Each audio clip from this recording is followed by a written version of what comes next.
Try again here. Lieutenant Ruby, can you hear me now? You're on mute. And Judge, just checking this one, can you hear?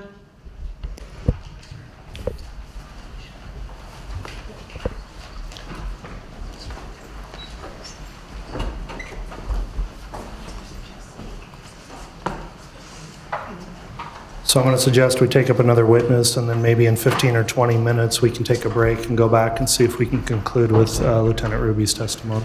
Okay.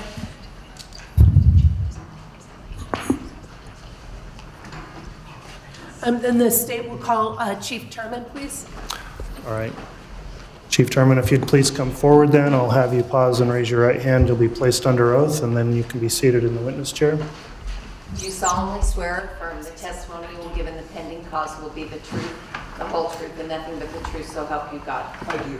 All right, thank you. You can be seated there, and then once he's situated, counsel, you can inquire. Your Honor, do we want to make sure Lieutenant Ruby isn't, I don't care if he hears the testimony, but I wanted everybody aware he can probably hear us.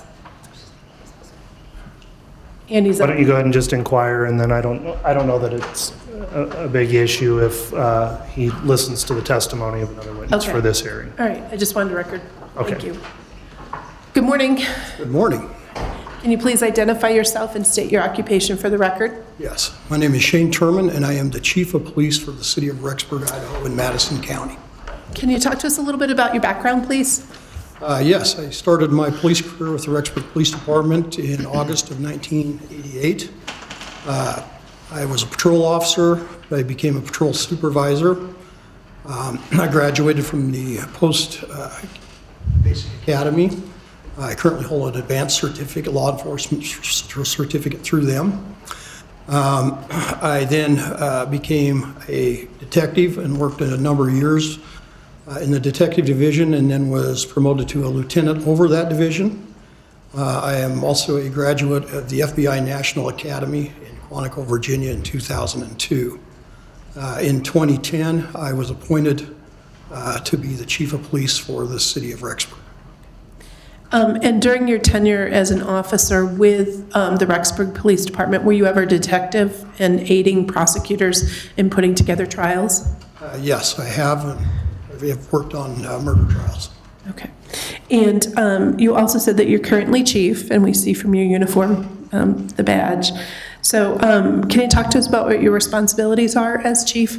Yeah, basically it's the general overseeing of all of the department functions and activities, staffing needs, equipment needs, cost expenses, preparing budgets,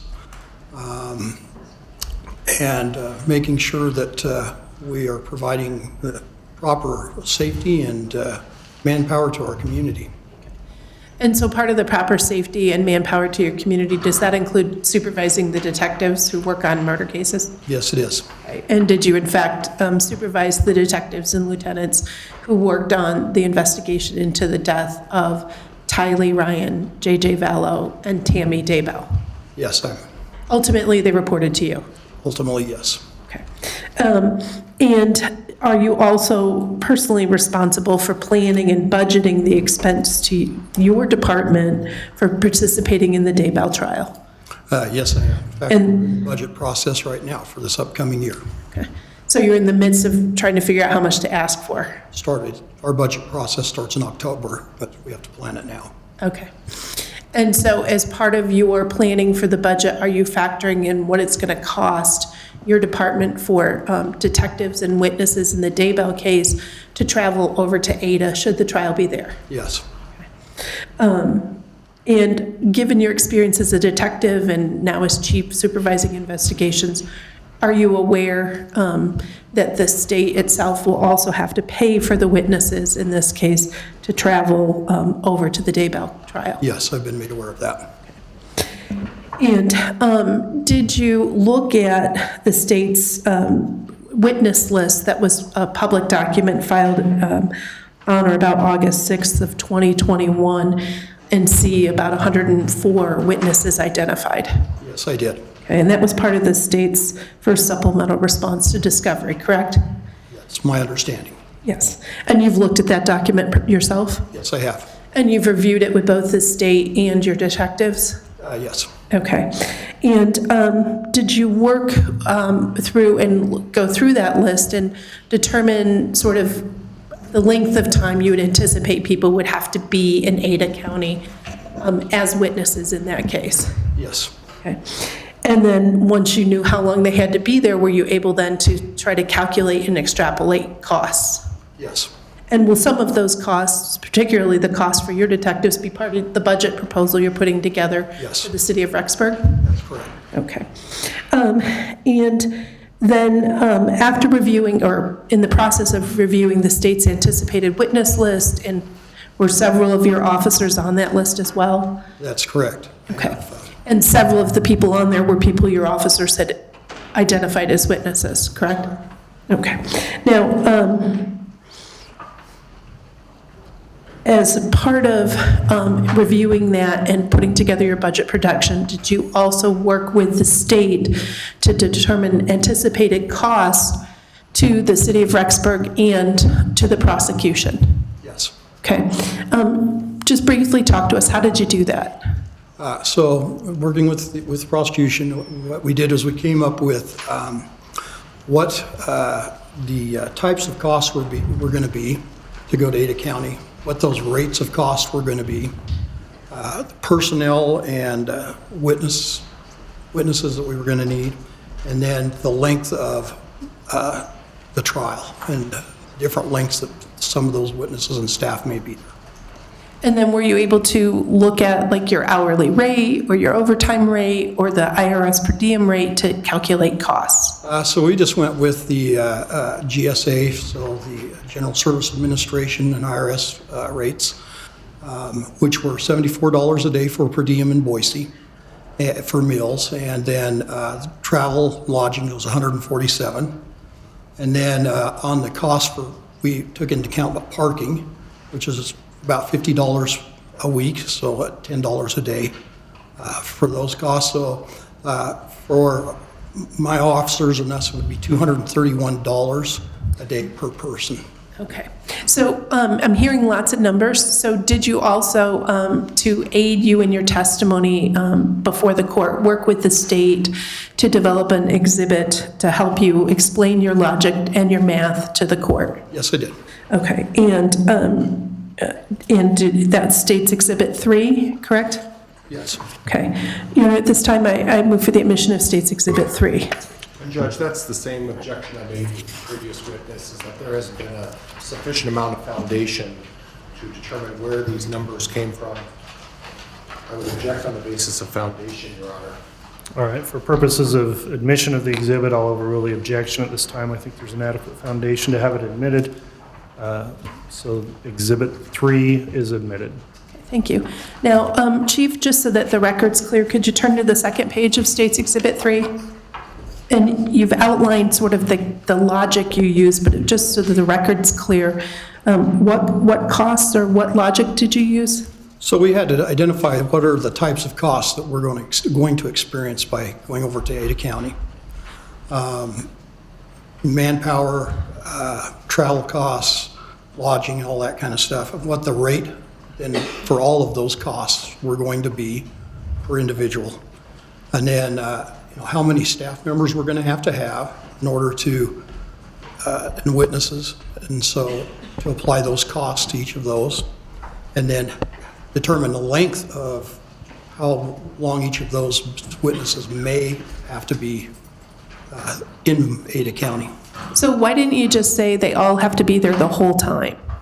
Well, we're trying to save money, and we're trying to get, it makes it short on manpower for us, and so those that don't have to be there the whole time, I need them back at my office so that we can use them there. So not every witness has to be there all the time? No. Okay. And did you kind of determine based on sort of their role in the case or the evidence that they would have sort of categories of time that they would have to be there? That's correct. Okay. Now let's turn to the next page. Let's talk about the cost types. What cost types, and I see there's a typo in this, is it 5 cost types? What cost types are there? So there's lodging, is per diem or the food costs each day. And then there's also transportation costs and staffing, So lodging, food,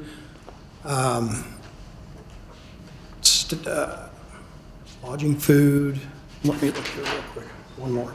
Lodging, food, meals, transportation, and staffing needs, the costs. And then the 5th one was going to be the cost of the room for prosecutors and our staff, but we haven't been able to determine that yet. So you took that out? Yes. Okay, and then you also limited the transportation cost, correct? Yes, because we just went with the 58.5 cents per mile, but we're going to cover the cost of that, sending our officers over because they have to go over. Okay. And they have their own vehicles. Now, if you could, what's the per diem rate? I know you mentioned the GSA and the IRS amounts. That's on the next page. Are those the amounts that were identified as the IRS rates? Yes, and I just looked those up again last night to see where they're at, and it's $74 per day for per diem. It's $147 a night for lodging, and then the travel costs are 58.5 cents per mile. Okay. And so, but that can change based on the economy, but that's what it is as of last night? Correct. Okay. And parking costs? Are about $50 a week, so $10 per day. And as of now, we don't have any evidence to say that Ada County is going to reimburse that? And nothing. Okay. So then what did you do next? So in determining, we determined kind of the length of stays as I worked with the prosecutor's office on. Well, can I back you up real quick? Did you figure out how much it costs per person to be there per day? Yes, if going off of that daily rate, it was $231 per person. And that's that next page on the exhibit you created. What does that $231 a day make up? That is the per diem, the meals and the lodging, and then the $10 a day for parking. Those 3 items. For an estimated amount of cost to the prosecution in Rexburg of $231 a day per person? Yes. Okay. Now, how did you go about working and figuring out the length of stay? I worked closely with the prosecutor's office on those officers and witnesses that would need to be there for the full trial. And it's estimated that it will last 10 weeks. And so we figured that $231 a day for those individuals, and we identified 12 individuals that would need to be there for 10 days. Okay. And in those 12 individuals, did you include the prosecution team, with the exception of myself? Yes. Because I'm a fixed cost no matter where it's tried. But that was for five of the prosecution's team.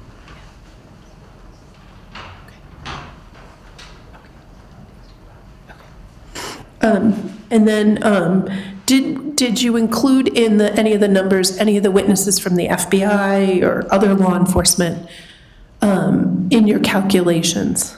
No, we have, it's just our law enforcement and the prosecution team. Okay, and so anybody who was going to have to travel anyway, whether it's in Fremont or Ada, they're not in your calculations? Right. So these are just people who would have to travel if it's moved to Ada? Correct. Okay. And then did you identify sort of 3 categories of length stays? Yes, a 10-week stay, a 5-week stay, and a 1-week stay. Okay, and just generally, what's the difference between those 3? So for the 10-week stay at $231 per day for 12 witnesses, I believe that ended up being, for each witness, $11,775, I think. Well, let me back you up just a little bit. What sort of person would have to be there the length of the trial? So that would be 5 of my detectives that are the main detectives on this case. And then that's also the staff from the prosecution's office that also has 3 of the Fremont County deputies and Nicole Earl on there. Okay. And so why would we have the main detective stay over in Ada?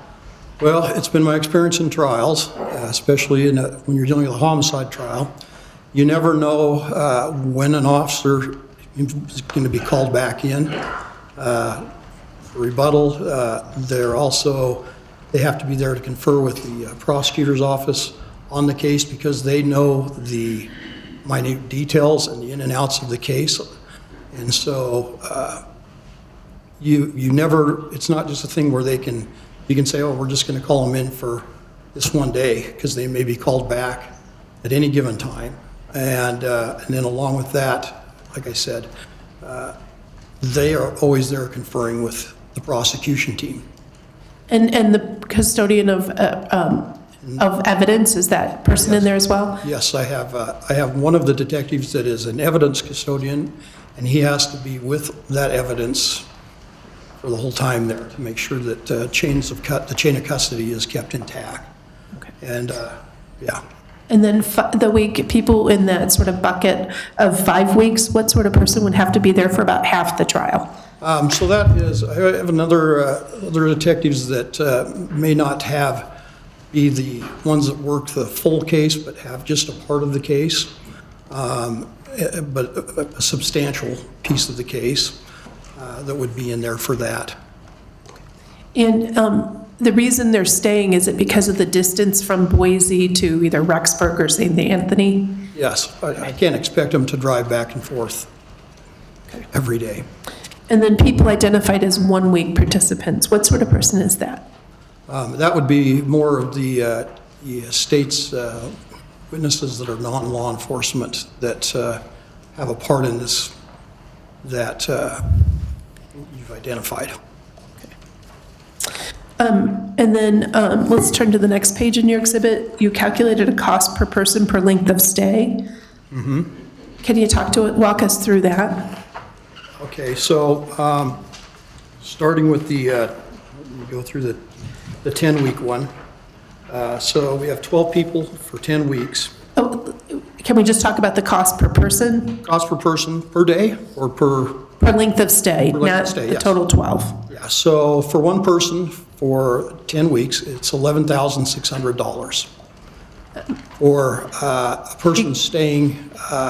Can I stop you there? For 10 weeks, I'm looking at states. $11,550, excuse me. Yes, thank you. Go ahead. I'm sorry, I cut you off. $155, I think. Okay. What about per person for 5 weeks?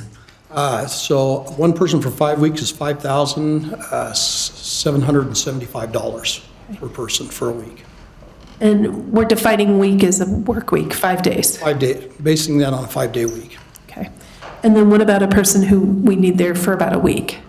For a week, that would be $1,155.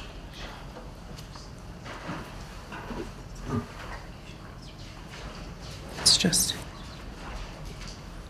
Okay.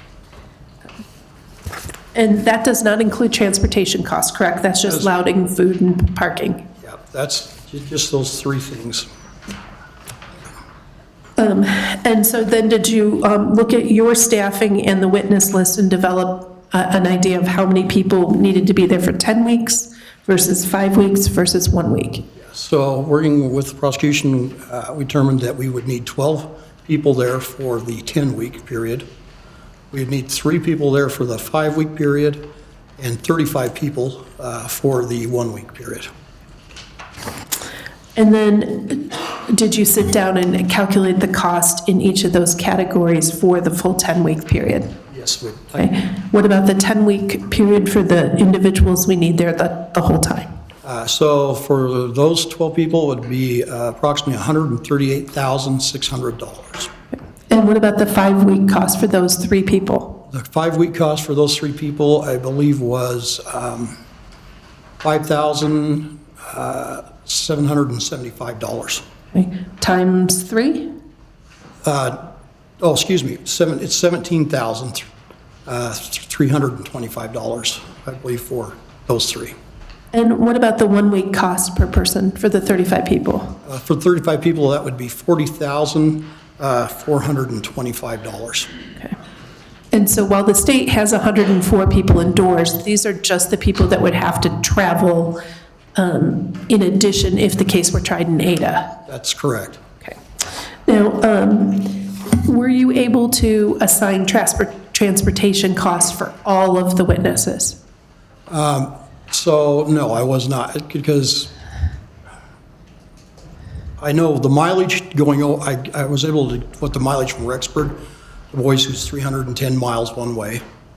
And so just, going with the GSA at 58.5 cents per mile, it was $181 one way, and so $362 two ways.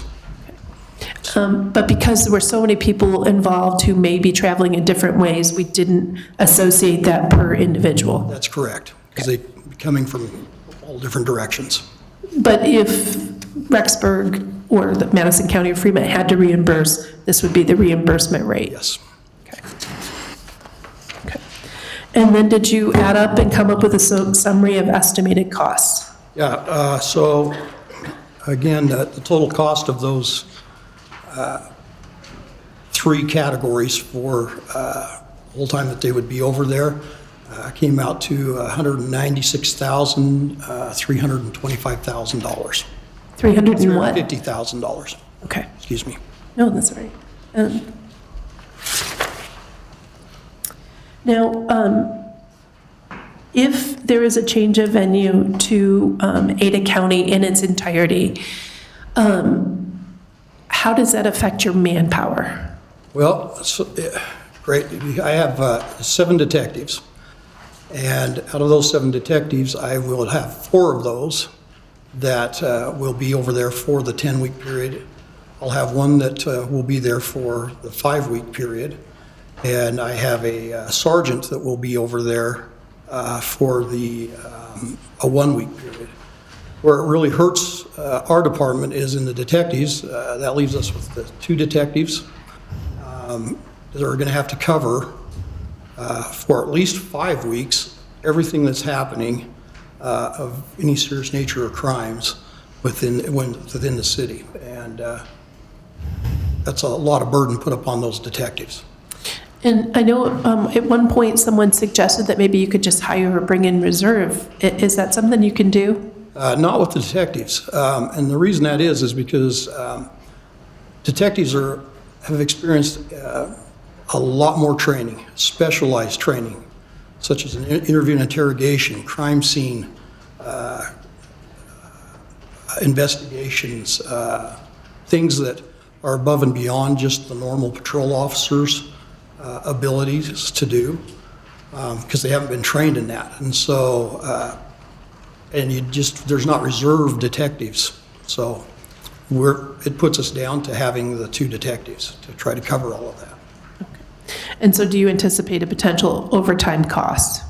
Absolutely. Okay, but you don't know what that's going to be? I don't know what that's going to be, because I don't know what kind of crimes are going to hit us within that 10 weeks. Well, hopefully none, but... Yeah. So far this year, it's been a crazy year. I'm trying to be patient, but, we're going pretty far down along the line here. Is that an objection? Yes, it was an objection. Okay. All right. Ms. Smith, let's keep things moving along within the scope of the hearing, please. Sorry.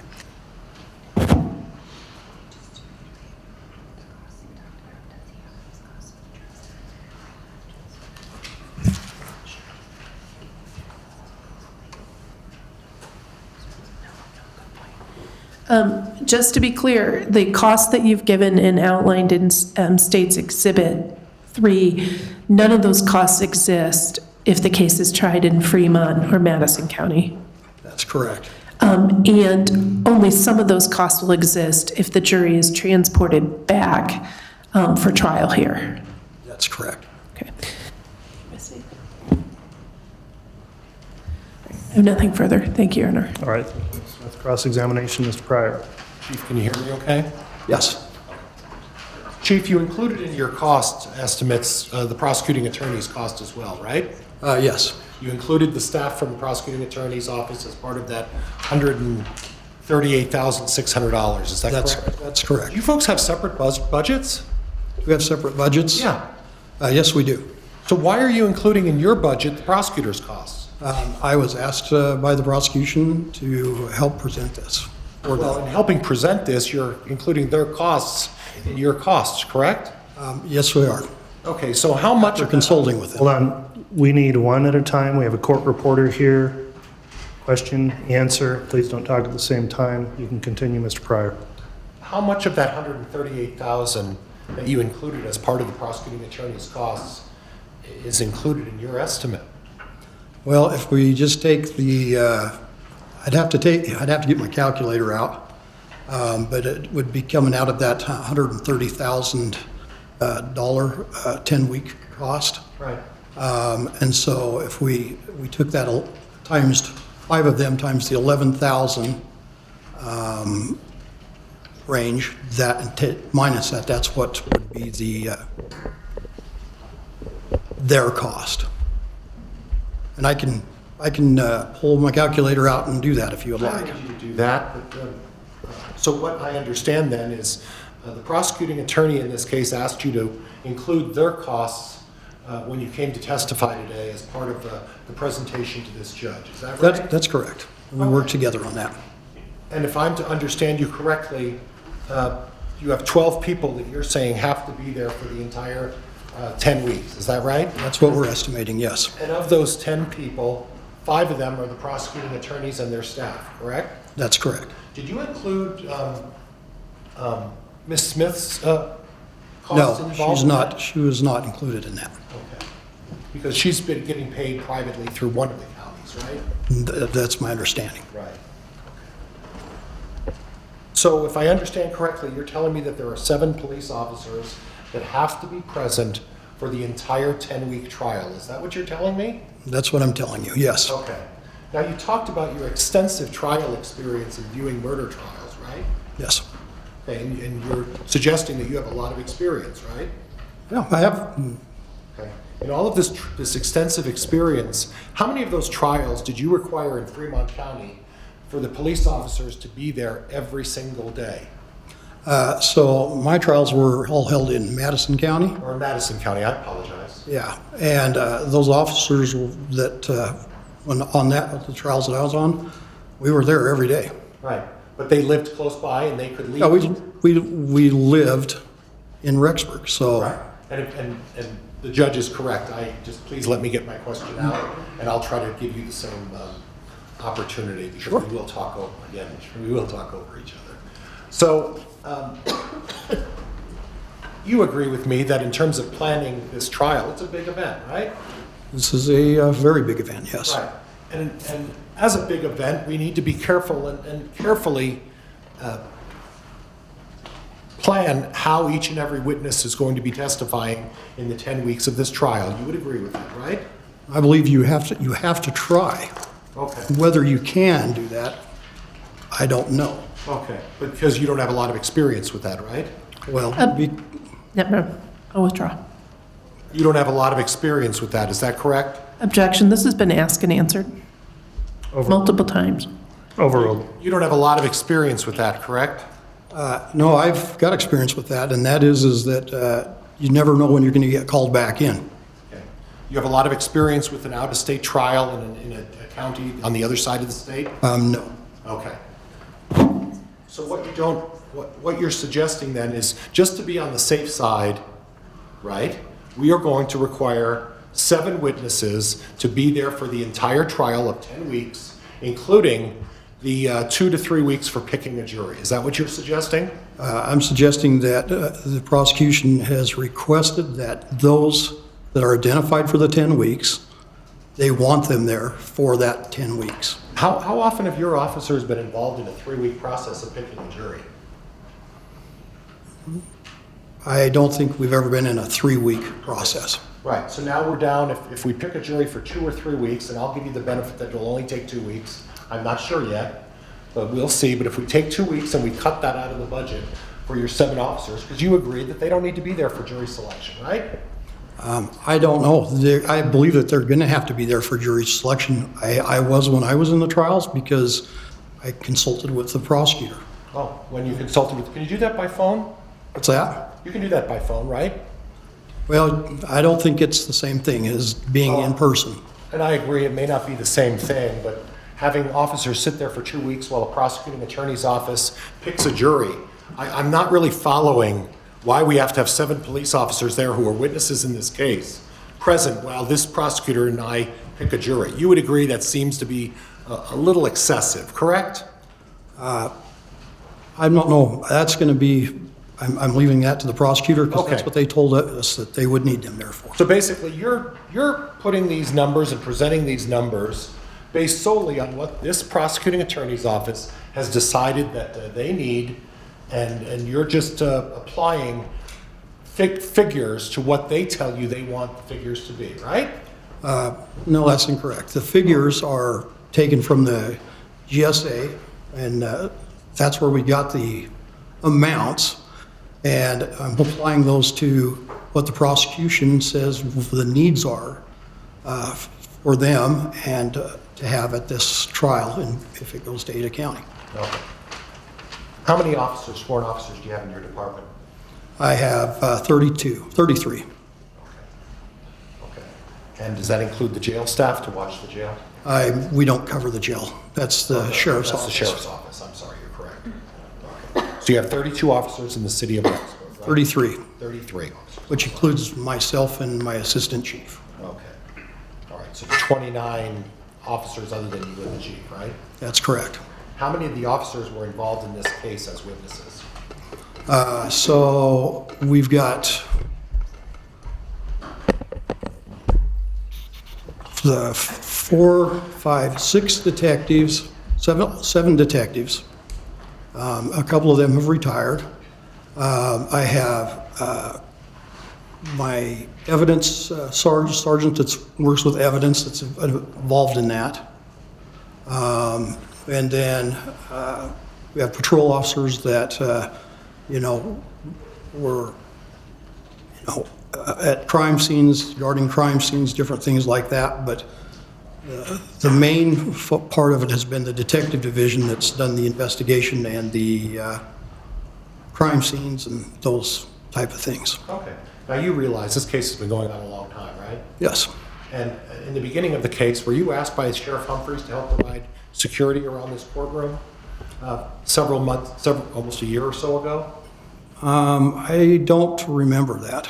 Okay, you don't remember having Rexburg police officers here for preliminary hearing and arraignment? I know I've had officers here for testimony, but I can't remember on the So you providing don't recall- security. You don't recall whether he did or not, correct? That's correct. Okay. All right. So, you may not agree with me, but it seems that, and I'm only basing this on my 30 years of experience of doing this, but I'm having difficulty grasping this idea that your 7 officers need to be there every single day, and that they can't be called in for a single day, and they're not going to be involved in the case every day, are they? Objection, compound question. All right, but I'll clean it up a little bit. Mr. Pryor, hold on. When there's an objection, I make a ruling, and I will sustain the objection. I think that's also been asked and answered, so move on to something else, Mr. Pryor. All right. You're not suggesting that every one of your 7 officers is going to be involved in the case every day for 10 weeks, are you? No, I'm suggesting that we're going to have 4 of them at least that will be there for 10 weeks. Well, but they're not going to be involved testifying every single day, are they? That I don't know of. Okay. That's gonna be up to the prosecution and yourself. And then we go on to the 5 weeks for the 3 individuals. Do you know who those 3 individuals are? For the 5 weeks, it's Chuck Considus, I think it's Nicole Earl, and I'd have to refer to the witness list for those 3. So in other words, for a 5-week period, those 3 witnesses, and granted, I've had an opportunity to go over all the discovery, and I've looked at the case, and I assume they have as well. And again, I find it a bit excessive that you're suggesting that these 3 officers need to be there for 5 weeks. Are these 3 officers going to be testifying every day for 5 weeks? And I believe I would have to answer that the same way, in that that's going to be up to the prosecution and yourself. And you have good communication with the prosecuting attorney, correct? Yeah. And if the prosecuting attorney was able to call you up on a day and say, we need Officer K here, and I'm using K because if I try to pronounce his name, I'm going to be brutalized by my friends over there. But Officer K, we need him to testify tomorrow. You can say, okay, we'll send him over, he'll testify, and if he needs to stay an extra day, he can do that, right? If they said that they just need them for one day, that's what I could do. Right, and if he needs... But I'd have to cover the day before, so, because of the distance. Okay, and you have 29 officers to do that, right? No. I don't understand that question. Okay, well, and if they have questions for Officer K, I assume he has a phone that he can be called on and have him answer any questions, correct? If the court allows that. No, I'm talking about... Are you talking about the prosecution? I'm talking about the prosecuting. If the prosecuting attorney has some questions for Officer K during the 5 weeks that you want him there, rather than having him there for 5 weeks, can he pick up the phone and call Officer K and say, hey, we have some questions about this. Could you answer these? You know, I think that would be difficult in this case, because involving the evidence. I think that they're going to have to be going over and through the evidence, looking at it, consulting, and I don't think that's something that really can be done over the phone. Oh, well, I agree with you to some extent, but the first time they talk to Officer K is not going to be when he shows up at court for 5 weeks. Objection, Your Honor. I think we've gotten pretty far afield. The questions are compound, they're long narratives, and they border on improper argument. I'll sustain the objection. Mr. Pryor, just please get to the facts here that have been proposed by the witness, if you would. I'm trying to get to the facts, and I'm having difficulty trying to figure out why Officer K needs to be there for 5 weeks, Judge. All right, that's my ruling, and I understand the line of your questioning whether that's necessary, so if you'll keep moving along. Officer, you would agree with me that there's going to be some trial preparation before this trial starts, correct? That's correct. And you would agree with me that you work very closely with this prosecutor's office, and at the time prior to the trial, they're going to be going over the evidence with Officer K before he even gets on the stand. You agree with me, right? Yes. So they're going to have a lot of these issues hashed out prior to any witness gets on the stand, correct? Well, in my experience, you try to work out as many of those things as you can, but there is always the things that you didn't plan for. And that may be as the trial's going and you have brought up something, and then the prosecutor needs to sit down with those individuals concerning that stuff at the trial. So, and that means that witness would have to come out and work through that with the prosecuting attorney when an issue such as that comes up, correct? that is correct. Okay. So in other words, to be on the safe side, we're just going to say, let's pay $17,000 to have these 3 witnesses there because we don't know if something's going to come up. But sure, just in case, let's spend Madison County's $17,000 to have them on standby just in case we need them, even though we know we may not need them, right? No, I don't think that's correct. I think because of these witnesses and what their involvement is with the case, that their testimonies may take a very lengthy time at this trial. Okay. So. Yeah. And I would imagine then that Officer K's testimony is going to take 5 weeks? Well, as I've seen some of the stuff that's come through on this, I know there could be a possibility that one officer could be testifying for weeks and weeks on one aspect of their investigation into this. Is that what the prosecution has told you? No, that is me saying that. Okay, so if I say that there's a witness from your office that may be on for weeks and weeks for testimony. Well, 3 witnesses, that's 15 weeks. We better set this trial out for another 3 or 4 months then, right? Your Honor, at this point, I'm going to object. It's improperly argumentative. It's called for speculation, and this line of questioning has gone way afield field in terms of relevance. All right, I'm going to sustain that. I think we are beyond the bounds of relevance here, Mr. Pryor, so please move on to another subject. Then we get to the last one, the $40,425. You said that these were witnesses that weren't necessarily witnesses that are police officers. Is that correct? That's my understanding, yes. So who are these witnesses, these 35?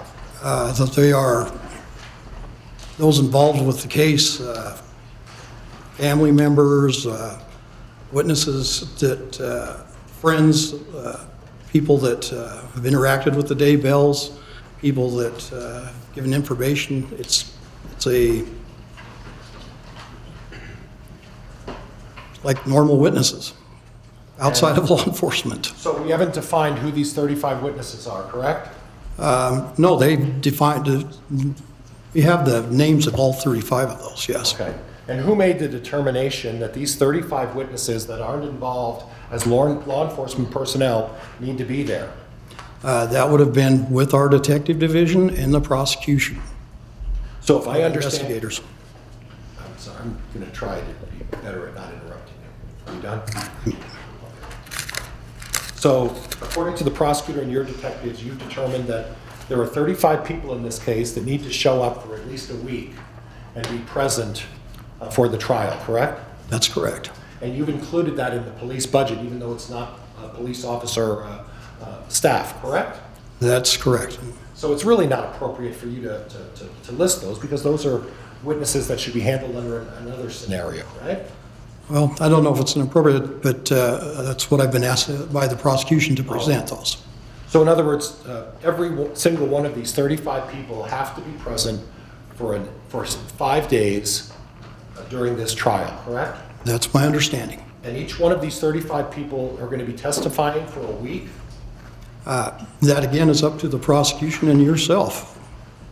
Well, if we have 35 people for 1 week, I mean, I don't know how long I don't know exactly how long each one will have to testify as far as in a day or an hour or what, but, so prosecutors asked them to be there for a week. okay. So in other words, we have a $40,000 expenditure that the prosecutor thinks we need to spend to have these 35 people there for a week, even though we may not even use them. Is that fair? That I cannot answer as far as that we may not use them, because, and that's going to be up to the prosecutor whether they're going to use them, but that's what the prosecutor has stated that they need. Well, this is where I'm having some difficulty. And Okay. please, I'm not trying to berate you or badger you, but I find it difficult that you're getting up here and testifying as an expert as to what these costs are. And correct me if I'm wrong as I go through this, but the 10-week cost for those individuals, the 7 individuals that you need to bring, you don't know whether they're going to be necessary to be, you don't know whether or not they're necessary for the 10 weeks, do you? Objection, compound, and at least depending on which part of that question, it's been asked and answered. Sustained. It's been asked and answered, Mr. Pryor. You don't know how many of the witnesses for the 1 week period are going to be necessary for the entire week, do you?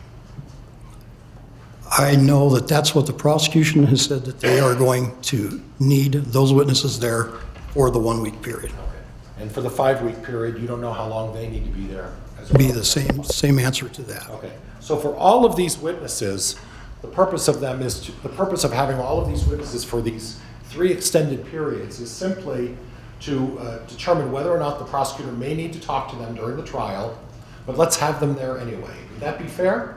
I believe that is, no, I don't think that's fair. I think it's that the prosecutors determined that these are people that they're going to need to have to testify. And that's the length that they need them there, because they don't know when they're going to need to be called back or put on, or how long their stay is going to be as far as on the stands.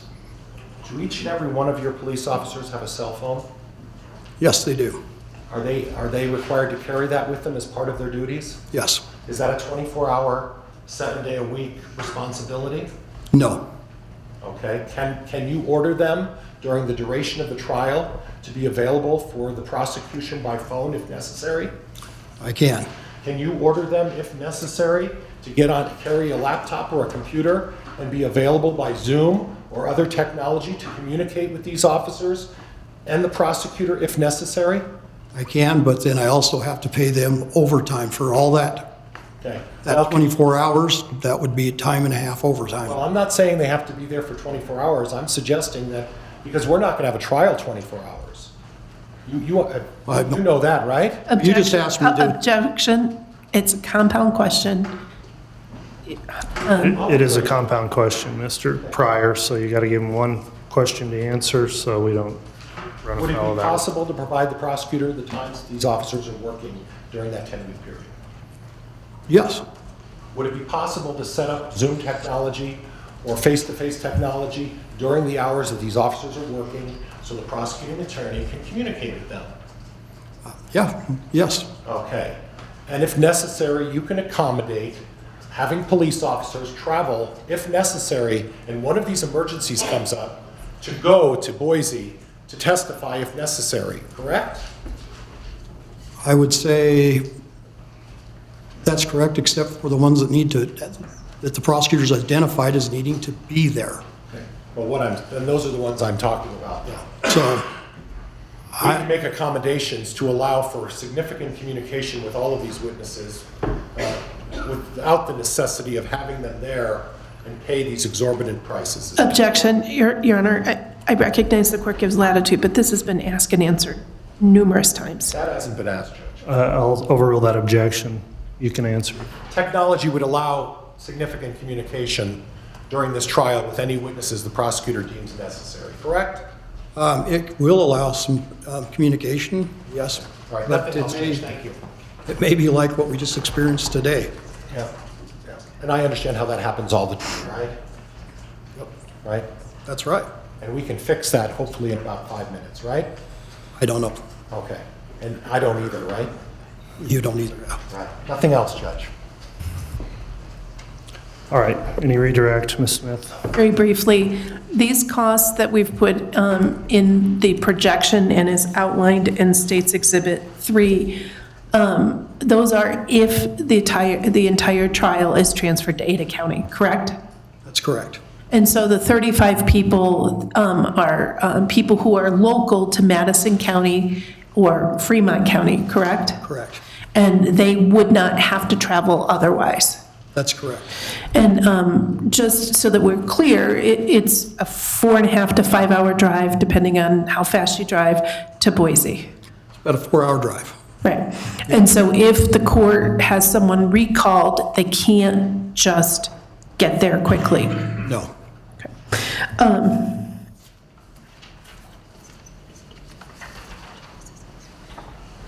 And so these are budget projections, correct? That's correct. All right. It's an estimate to get the court into a ballpark of what this could cost. That's absolutely right. And then this is your analysis of sort of projected cost to both Madison County and Rexburg PD. That's correct.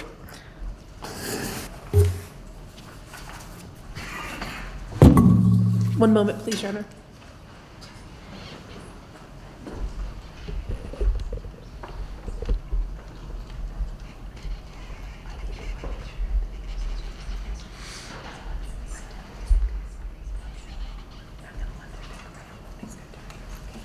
Thank you, Your Honor. I have nothing further.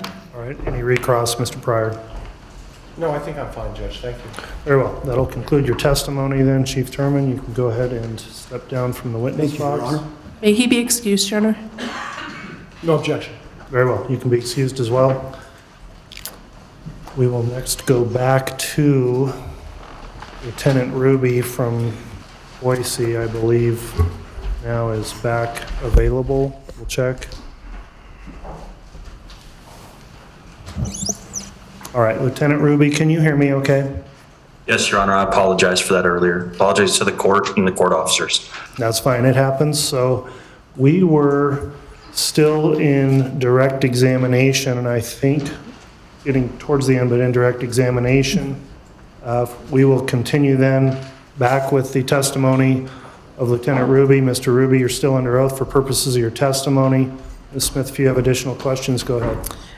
Yes, briefly, I think we were at the line of questioning about sequestration. Do you remember that? Yes, ma'am. Okay, and just so that I'm clear, do you have any idea what the costs to Ada County would be for sequestering the jury in specific dollar amounts? Not in specific dollar amounts. I only have the hourly rate of our employees. Okay. And that would be for overtime purposes. And so no matter how long the jury is sequestered, that cost of beyond the workday will be passed on to Fremont County? Yes. Okay. Now, in terms of sequestration, when was the last time there was a sequestered case in Ada County? I did some research into this, and unfortunately, I'm not able to provide a definite answer.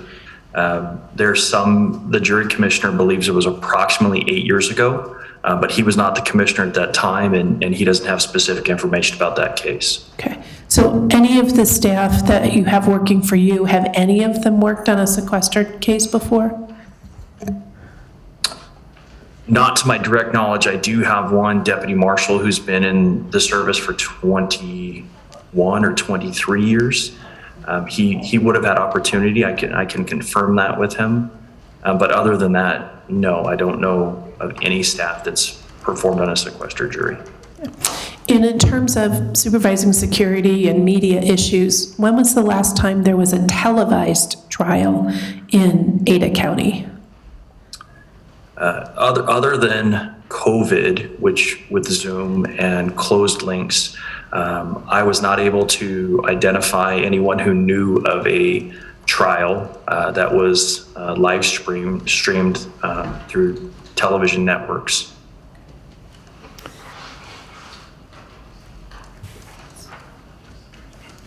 Nothing further.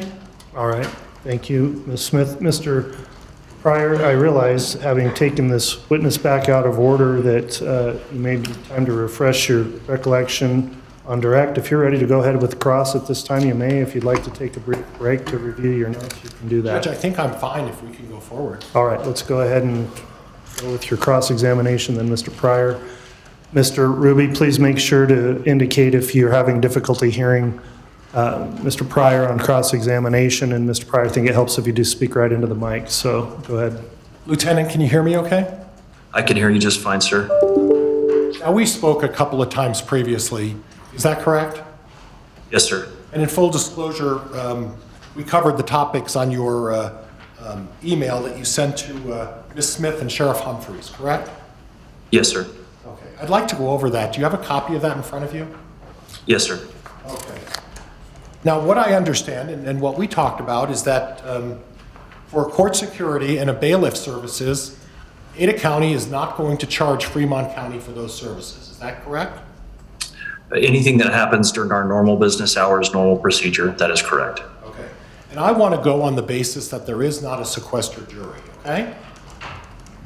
Now, without a sequestered jury, your experience is that the trial started a certain time and ended a certain time, correct? Yes, sir. Okay. And that is what you're talking about being covered as part of Ada County, just taking the cost and absorbing that cost, correct? Yes, sir. Okay. So if the jury is not sequestered, then there would be no additional cost for the jury, correct? Unless anything goes after hours or starts early. At this point, we don't know whether that would happen or not, correct? Yes, sir. But Fremont County will not have to bring a bailiff or security to Ada County, correct? No, we will provide court security and court bailiff functions within the Ada County Courthouse. Both of us are very familiar with Ada County Courthouse. Maybe you don't know how long I've been doing this. I guess we do know each other, but we're both very familiar with the Ada County Courthouse. And as part of that familiarity, Ada County is designed to provide significant security for jurors. Could you talk a little bit about that? As far as where they would park, where they would be brought in, that sort of thing. well, in keeping security nature privileged, we have the ability to ensure jurors can enter and exit the building with respect to outside media as discreetly as possible. So that movement, we have facilitated that before in other circumstances. As far as within the courthouse, they would be in a secured area when outside of the courtroom in one of our jury rooms. And then as far as parking and things of that nature, I'm in the planning stages of what that would look like to ensure the integrity of the trial and any of the proceedings. So if I understand correctly, and my experience over there is that the jurors have the ability to be brought in, kept in a secure facility where they park and have access to their cars without being influenced by outside influences, and you can maintain that security as part of the design of the Ada County Courthouse. Is that correct? We will do everything we can to ensure that happens. There are open areas as far as driving in and out, but we will make every effort to maintain the integrity of the jurors and the alternate jurors throughout the process. As part of maintaining that integrity, you do have the ability to make sure that, for the most part, no one's going to be able to contact jurors as they leave and show up at the courthouse and park their vehicles, correct? Yes, sir. Are you familiar with the Fremont County Courthouse at all? I am not. Okay. You haven't been out here and see what sort of parking they have here, right? No, sir. Okay. Now, that's not going to cost Fremont County any more for them to have this, for lack of a better word, private parking for the jurors, correct? As far as I know, from my end, from the court security end, we have no intention of charging for inmate move, or I apologize, for juror movement. Okay. All right. And that's for a jury that's not sequestered, correct? Yes, sir. Now, you put on your notation that you sent to Sheriff Humphreys, jail housing $80 per inmate per day. Is that what you're going to charge Fremont County? Yes, sir. Did you talk to Sheriff Humphreys about what his costs are per inmate per day while Mr. Daybell and Ms. Vallow were here? I sent him this email, and I know we've talked a couple times. I can't remember if we specifically discussed these costs. I don't believe I spoke to him since I sent the email. But he didn't tell you what his average day for keeping a juror in, or keeping an inmate in his jail is on a daily basis, right? No, I can't speak to that. Okay. Did he talk about his concerns that Fremont County is going to be involved in a construction project shortly? Objection, calls for hearsay. No, it doesn't. I'm asking whether or not that was discussed. I'm not asking what he said. I'm asking whether it was discussed, the upcoming construction project on the Fremont County Jail. Objection, relevance, and beyond the scope of this witness's information.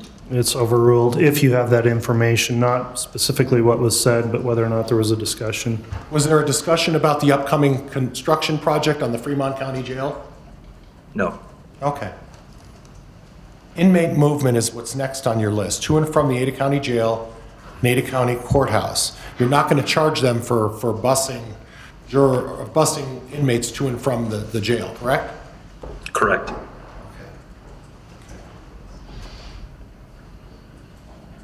And just for clarity, from the courthouse to the jail. Courthouse to the jail. From the jail to the courthouse. That falls under my normal daily functions for my transport supervisors. So there's no intention to seek reimbursement for those services. Okay. Now I'm going to jump around. I'm going to jump around a little bit, and I want to cover another area that's causing me some concern. I would represent to you that Ms. Mace, the clerk, testified that she. Objection, improper to ask a witness to comment on another witness's testimony. I'm not asking them to comment, Judge. I'm asking them to consider. Well, go ahead. It's overruled at this point, so go ahead. Thank you. In the event there are 16 to 18 jurors in a sequestered situation, and let's say that's in Ada County, you estimated that at a minimum you would need 3 deputies per 8-hour shift, correct? Correct. 3 deputies on shift at all times. Okay. And that would be for how many jurors? I was projecting 12 jurors, and I believe 4 alternates, so 16 jurors. Okay. That allows me to staff to maintain the integrity of the jurors while they're sequestered in that location, but also provide breaks and relief for the deputies while they're on shift. Okay. And is that a minimum or is that the number? That's the minimum. Again, I'm in the early stages of planning this and trying to identify other jurisdictions who have handled similar type profile cases and to identify what best worked for them and things that they would have liked to have done. So based on your experience, you're saying it would need to be a minimum of three deputies per 8-hour period, and if my math is correct, that would be 9 or more deputies in a 24-hour period who would need to provide security for a jury. Is that correct? Possibly. Some of our deputies do work 12-hour shifts. So I mean, the hours are going to be the same. The cost per hour is going to be the same, whether it's an 8-hour shift or an extended shift. And those jurors, whether the case is in Fremont County or whether the case is in Ada County, that's your estimate that if we're going to sequester a jury, we're going to have the necessary staff to provide security, and whether it's an 8-hour shift or a 12-hour shift, it could be 9, 10, 11, 12 deputies every single day. We're going to need to provide security for a sequestered jury, correct? Yes. In addition to that, if it's a sequestered jury, regardless of location, are you going to be needing additional security staff above and beyond what you normally have at Ada County, or do you anticipate that the security that you have is sufficient? Are you referring to my court security staff or the Ada County Sheriff's Office as a whole? Well, I'm talking about the court security staff. Is what you have in place now sufficient to handle this trial in terms of security for all involved? I'll need to use Ada County Sheriff's deputies who are not assigned to the court security team to assist in after-hours coverage. Okay. And that's so that I can continue to maintain the other court functions the other security functions and bailiffing functions for the Ada County Courthouse during these proceedings. And that would apply in any county, though, correct? I can't speak for other counties. I can only speak for our county and what I'm able to provide with my team. And as far as deputy costs and sergeant costs, there's no indication that there will be overtime. That's just there in case there is overtime, correct? Those are the costs that Sheriff Clifford indicated that he would seek reimbursement for, is those overtime costs. So if I understand correctly, as a matter of reviewing, Ada County is going to pick up the tab for a trial in terms of security costs unless there's overtime involved or additional costs that are not planned. Is that a fair assessment? Yes, where anything during any normal business functions fall under my purview, and I would cover it for this proceeding or a different proceeding. So that's normal costs. We're not going to seek reimbursement, just the overtime rates, any costs incurred from overtime. And the only difference is if this judge decides to sequester the jury, there would be cost in Ada County for sequestration. But if the case gets, well, if you can speak to this, that's fine. But if the case gets moved to Fremont County, we're going to have the sequestration costs no matter what, correct? Again, I can't speak for Fremont County, but I can only speak for Ada County and what we would need to cover. I would assume, well, I don't want to assume, sir. Okay. But you would understand that if a jury is brought to a county from Ada County and required to live in a hotel for 10 weeks, that there would have to be some security detail, and a significant security detail, while that jury was sequestered in a different county. You'd agree with that, correct? Yes. All right, nothing else, Judge, thank you. All right, thank you. Redirect? No, Judge, thank you. All right, thank you for your appearances, Lieutenant Ruby. That will conclude your testimony then. You can go ahead and log off. Thank you, Your Honor. Again, my apologies for the technology. I appreciate the court's patience. Sure. Thank you for your appearance. All right, let me inquire of the court reporter here. You want to take a break for a minute? Why don't we take a 10-minute break here, take a recess, let him catch his breath,